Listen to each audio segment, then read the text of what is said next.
ஃப்ரெண்ட்ஸுங்களோட இருந்து பாருங்க. இதை பத்தி யோசிக்க முடியாதா? இதை பத்தி யோசிக்கிறதுக்கு டைம் இருக்காதா? நம்ம இதை பத்தி யோசிக்கிறத அவங்க டிஸ்டர்ப் பண்ணுவாங்களா? அவங்கள பத்தி பேசுவாங்க, மற்ற விஷயங்கள் பத்தி பேசுவாங்களா? அப்ப இந்த விஷயம் டிஸ்டர்ப் ஆயிடுமா? இந்த தனிமை தள்ளி போயிடுமா? அப்ப வாழ்க்கையில வேற ஒரு சந்தோஷம் கிடைக்குமா? சோகம் போயிடுமா? கவலைகள் போகுமா இதன் மூலமா? அப்போ தனிமையை தவிர்க்கணும். நம்ம தான் அதை தவிர்க்கிறதே இல்லையே, அதை தவிர்க்க முயற்சிக்கிறதே இல்லையே. அப்படி ஒரு விஷயத்தையும், தனிமைக்கான ஒரு விஷயத்தையும் தான் நம்ம கிரியேட் பண்றோமே, நம்ம உருவாக்குறோமே. அப்ப எப்படி நம்ம முன்னேற முடியும்? அப்ப எப்படி நம்ம மேல போக முடியும்? இல்லையா? தனிமையை விட ஒரு மிகப்பெரிய ஒரு எதிரி யாருமே இருக்க முடியாது. அப்போ நான் உங்களை நோக்கி தான் பேசுறேன். உங்க பார்வை, உங்க மனசு, உங்க பார்வையில் உங்க மனசு என்னை நோக்கி இருக்கு. நான் பேசுறத கேக்குது. என்ன பேசுறான்?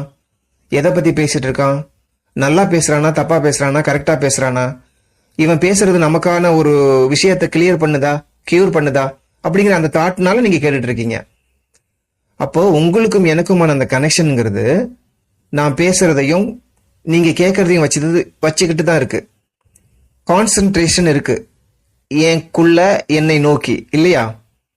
இப்போ ஒரு 8 நிமிஷம் 10 நிமிஷம் நம்ம இந்த கான்வர்சேஷன் நடத்தும்போது உங்க 10 நிமிஷம் அந்த மனநிலைங்கிறது என்னை நோக்கி மட்டுமே இருக்கும்போது ஏன் உங்களுக்குள்ள அதர் விஷயங்கள் எதுவும் உள்ள வரல?